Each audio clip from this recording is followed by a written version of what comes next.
Hello दोस्तों, welcome back to our channel law vacancy. तो दोस्तों, आज के इम्पोर्टेंट सेगमेंट में हम जिस नोटिफिकेशन के बारे में बात करने जा रहे हैं वो नोटिफिकेशन आईडीबीआई बैंक ने निकाली है और इन्होंने परमानेंट बेसिस की जॉब्स निकाली हैं और ये जॉब्स टोटली एक्सपीरियंस बेस्ड रहने वाली हैं। तो आज की वीडियो में हम इसी से रिलेटेड सारी बातों को डिटेल से जानेंगे, लेकिन उससे पहले मैं एक छोटा सा रिमाइंडर ये दे दूँ कि अगर आप हमारे चैनल पर नए हैं और साथ ही में एक लॉ फ्रेशर हैं, एक एडवोकेट हैं, जुडिशरी एस्पिरेंट हैं या लॉ स्टूडेंट हैं या लीगल फील्ड से किसी भी तरीके से रिलेटेड हैं, तो all over India legal field से रिलेटेड जितनी वैकेंसीज होती हैं, चाहे वो स्टेट बेसिस पर हो या फिर सेंट्रल बेसिस पर हो, उन सबकी जानकारी हमारे चैनल पर डेली बेसिस पर दी जाती है। इसीलिए आप हमारे चैनल को सब्सक्राइब कर दें एंड बेल आइकन को प्रेस कर दें ताकि डेली बेसिस पर जो भी नोटिफिकेशंस आ रहे हैं वो आपसे मिस ना हो। तो आइए स्टार्ट करते हैं अपनी वैकेंसी को। तो सबसे पहले मैं इस चीज़ को क्लियर कर दूं कि आपका मैनेजर की पोस्ट रहने वाली है, यानी कि आपकी काफ़ी डिफरेंट डिफरेंट फील्ड्स पर निकाली हैं, लेकिन लीगल में इन्होंने बस 2 ही वैकेंसी निकाली है और वो असिस्टेंट मैनेजर की वैकेंसी रहने वाली है, असिस्टेंट जनरल मैनेजर। और टोटल भी आपकी वही 2 वैकेंसी इसमें निकाली गई है। तो ज़्यादा वैकेंसी तो नहीं निकाली गई है, लेकिन हाँ ये है कि अगर आप इसमें अप्लाई करते हो और इससे रिलेटेड जितनी भी क्वालिफिकेशंस है वो आपके पास हैं, तो आपके लिए एक अच्छी अपॉर्चुनिटी रहने वाली है। तो अब हम डिस्कस करेंगे कि इसमें आपका एलिजिबिलिटी क्राइटेरिया, एज क्राइटेरिया क्या रहने वाला है। तो असिस्टेंट मैनेजर लीगल के लिए आपकी पोस्ट 2 है और इसमें आपका जो एज क्राइटेरिया रहने वाला है वो मिनिमम आपकी एज 28 साल यानी कि 28 ईयर होनी चाहिए, मैक्सिमम 40 साल यानी कि 40 ईयर्स होनी चाहिए। एजुकेशनल क्वालिफिकेशन में इसमें इन्होंने ज़्यादा कुछ नहीं मांगा है, ग्रेजुएशन होनी चाहिए आपकी लॉ में। अब वो ग्रेजुएशन आपकी 3 साल की एलएलबी भी हो सकती है, 5 साल की एलएलबी भी हो सकती है और रिकॉग्नाइज यूनिवर्सिटी से होनी चाहिए, या तो गवर्नमेंट ऑफ इंडिया के अंडर में रिकॉग्नाइज हो या फिर वो रेगुलेटरी बॉडीज वगैरह, मतलब वो एक रिकॉग्नाइज इंडिया की यूनिवर्सिटी होनी चाहिए, वहाँ से आपका लॉ होना चाहिए। उसके बाद आपके पास मिनिमम 7 इयर्स का एक्सपीरियंस होना चाहिए। कैसे? As a law officer in banking and financial sector, ARC, government entities and regulatory bodies. तो इसमें आपका 7 साल का एक्सपीरियंस होना चाहिए। और का मतलब अथवा अगर ये नहीं है तो आपका क्या होना चाहिए?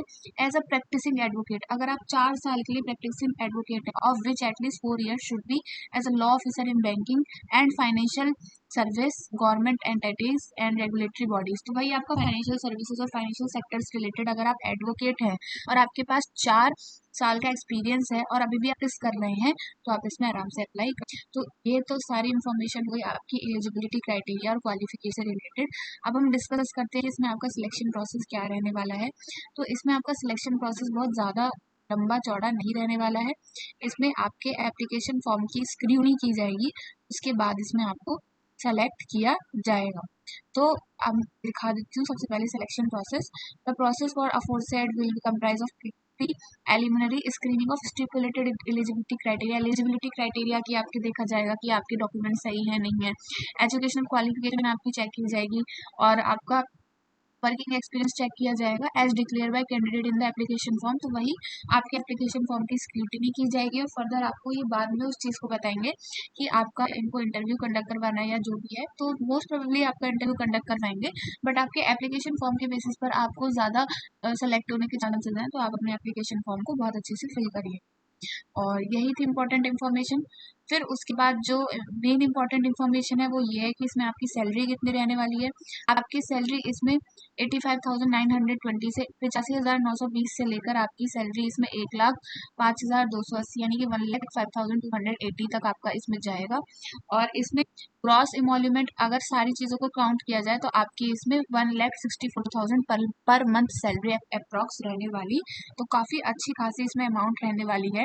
नंबर ऑफ वैकेंसीज बेशक कम है, लेकिन अगर आप इसमें अप्लाई करते हैं तो आपके लिए एलिजिबल लाइक बहुत ही अच्छा एक अच्छी अपॉर्चुनिटी रहने वाली है। उसके बाद एज रिलैक्सेशन में इन्होंने बोला है कि SC ST वालों को 5 साल का मिलेगा, अदर बैकवर्ड क्लासेस को 3 साल का, एक्स सर्विसमैन वगैरह को 5 साल का, और पर्सन जो कि 1984 के रायोट से अफेक्टेड है उन लोगों को 5 साल का एज रिलैक्सेशन इसमें मिलेगा।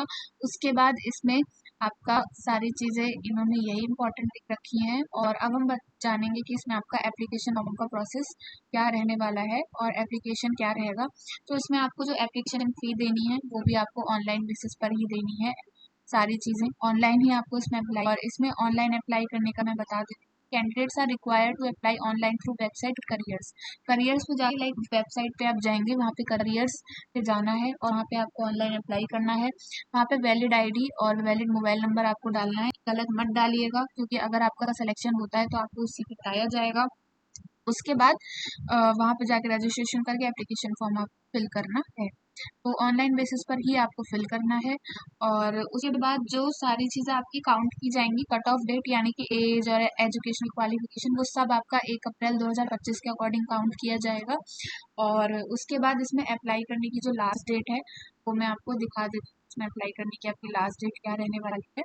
तो अप्लाई करने की वैसे इसमें जो लास्ट डेट है, स्टार्टिंग डेट तो आपकी 7 अप्रैल से है। लाइक आज से ही ये फॉर्म्स, इसके फॉर्म्स शुरू होंगे और आज से ही ये वैकेंसी आज ही आई है, निकाली गई है और आज से इसके फॉर्म शुरू हैं।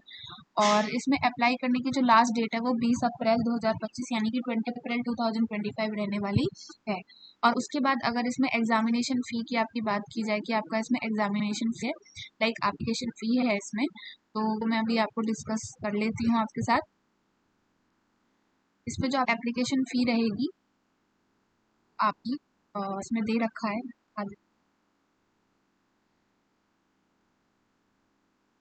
ऐसा। इसमें ये रहा एप्लीकेशन फीस रिलेटेड इन्फॉर्मेशन।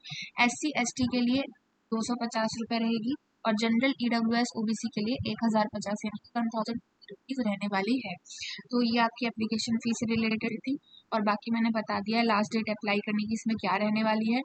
और इनपुट डॉक्यूमेंट्स इसमें इन्होंने बता दिए कि आपको क्या क्या लेके जाने हैं। लाइक एज रिलेटेड 10th की मार्कशीट होनी चाहिए, educational qualification high school, graduate, PG, masters वगैरह की, और कास्ट सर्टिफिकेट होना चाहिए, नॉन ऑब्जेक्शन सर्टिफिकेट भी होना चाहिए अगर आप गवर्नमेंट एम्प्लॉय हैं, वर्क एक्सपीरियंस सर्टिफिकेट होना चाहिए, फोटो आइडेंटिटी, पैन कार्ड या passport, driving licence, voter ID card वगैरह आपके पास होना चाहिए। तो इन्होंने बहुत ही ईजी वे में सारी चीज़ें क्लियर कर दी है कि आपको क्या क्या लेके जाना है और इसी के अकॉर्डिंग आपको सारी चीज़ें इसमें परफॉर्म करनी है। तो यही थी सारी इंपॉर्टेंट इन्फॉर्मेशन इस नोटिफिकेशन से रिलेटेड।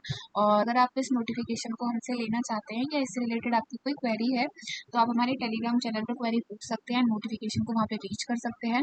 हमारे टेलीग्राम चैनल का लिंक आपको वीडियो के डिस्क्रिप्शन बॉक्स में मिल जाएगा। And all over India legal field से रिलेटेड जितनी भी वैकेंसीज होती हैं, चाहे वो कंसल्टेंट की जॉब हो या फिर जुडिशरी की जॉब हो, एम्पेनलमेंट की जॉब हो या फिर इंटर्नशिप्स का कोई नोटिस हो, तो उन सबका इन्फॉर्मेशन हमारे चैनल पर वीडियो बना के दिया जाता है। इसीलिए आप हमारे चैनल को सब्सक्राइब कर लें एंड बेल आइकन को प्रेस कर दें, ताकि डेली बेसिस पर जो भी नोटिफिकेशंस आ रहे हैं या फिर जो भी अपडेट्स आ रहे हैं वो आपसे मिस ना हो। तो आज की वीडियो में इतना ही, मिलते हैं नेक्स्ट वीडियो में नेक्स्ट नोटिफिकेशन के साथ। Thank you for watching.